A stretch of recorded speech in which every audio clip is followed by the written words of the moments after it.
Assalamualaikum and hi everyone, I'm Aisha and today you are with me to discuss on corruption in public procurement. What you have seen just now is part of an article about corruption that occurs in Malaysia. But do you guys really have an idea about how corruption in public procurement occurs?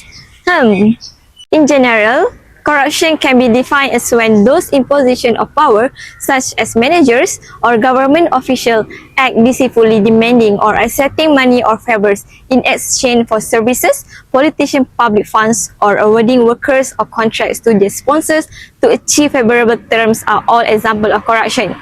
Corruption can destroy trust, undermine democracy, stifles economic development, and worsen inequality, poverty, social division, and environmental issues. Furthermore, corruption adapts to shifting situation and environment.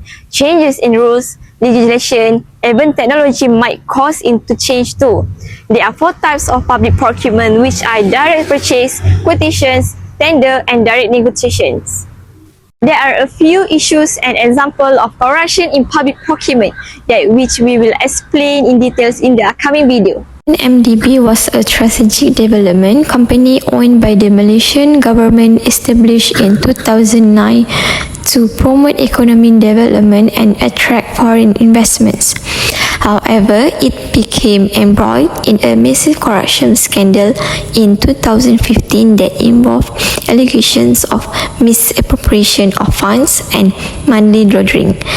It was discovered that billions of dollars were drawn off the company through fraudulent schemes and used for personal gain by individuals connected to the company. The corruption scandal surrounding 1MDB involved public procurement, which was manipulated to award contracts to companies with close ties to individuals involved in the scandal. Excess funds were funneled out of the company and used to finance lavish lifestyles, properties, artwork, and movies.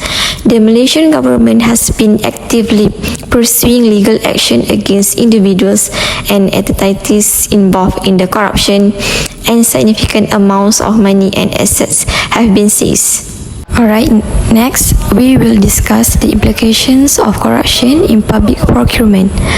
Firstly, the 1MDB scandal had significant consequences for Malaysia, including damage to its reputation and economy due to the misappropriations of billions of dollars. Secondly, the 1MDB scandal had global implications, leading to investigations and legal proceedings in multiple countries like the United States, Switzerland, and Singapore. And lastly, the 1MDB scandal also led to the election of a new government led by the Pakatan Harapan Alliance. Next in line, we will be having a discussion with Dr. Anis Yusal Yusof, who is a Deputy Director General, National Centre for Governance, Integrity and Anti-Corruption Malaysia on solution in tackling corruption in public procurement. More important, when Malaysia was formulating its national anti-corruption plan, we look at 20,000 records of cases that have been received by the Malaysian Anti-Corruption Commission, and from the total we found 43% from the cases are focusing on public procurement. In fact, in the National Anti-Corruption Plan in Malaysia, there is a chapter to focus that we need to really look into public procurement, because that is one area that we have to really address and go to the bottom of the problem and do it once and for all. Not only in terms of putting the right legal solution, but we need to make sure there's real commitment, the culture change, that the people must understand that this is important for the country. The next solution is recommended institutional reforms. According to the Malaysian Reserve, CIFO Centre urgently recommends that government revise and amend the existing Whistleblower Protection Act 2010 to allow disclosure to external parties such as media, MPs, civil society organizations, and other bodies not listed by the Act.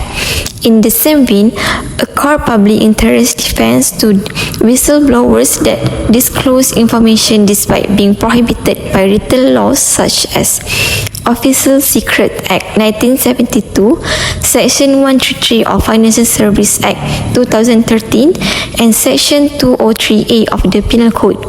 Putrajaya also being urged to reform the MACC to include creating its full independence and autonomy in its investigate capacity as the central corruption fighting body, freeing it from any undue influence or intervention from external parties. Next up, we will continue discussion with an interview with a few respondents. Let's go.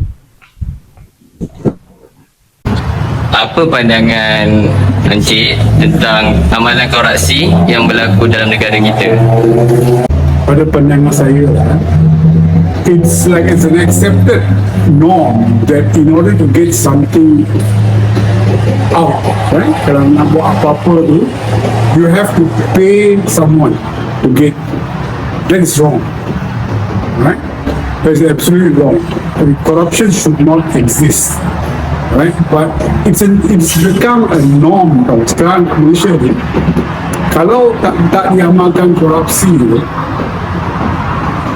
it's not Malaysia lah. Everyone wants money because I'm not sure why they want money.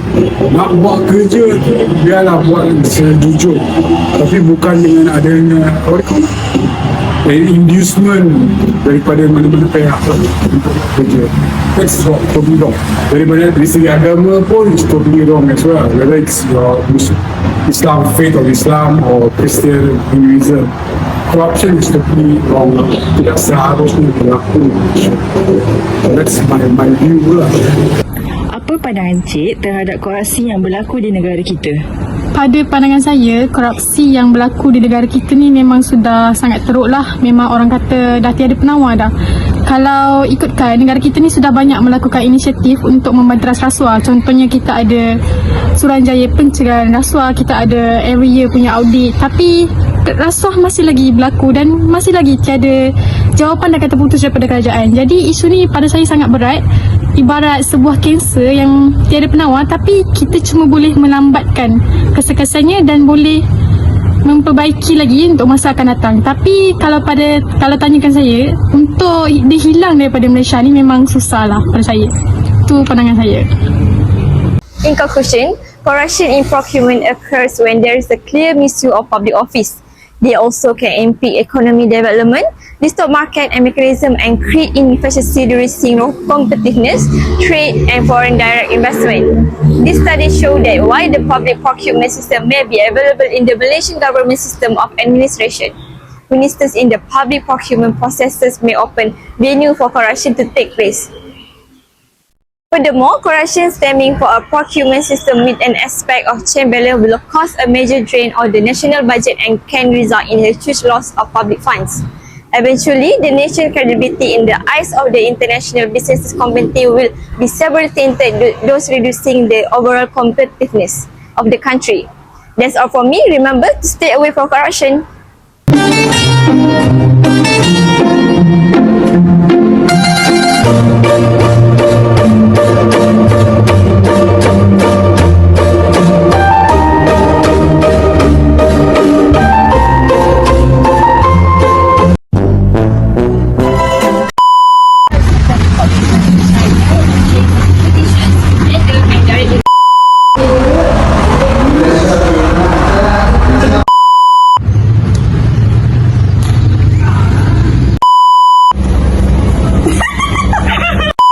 Yelah ke ni?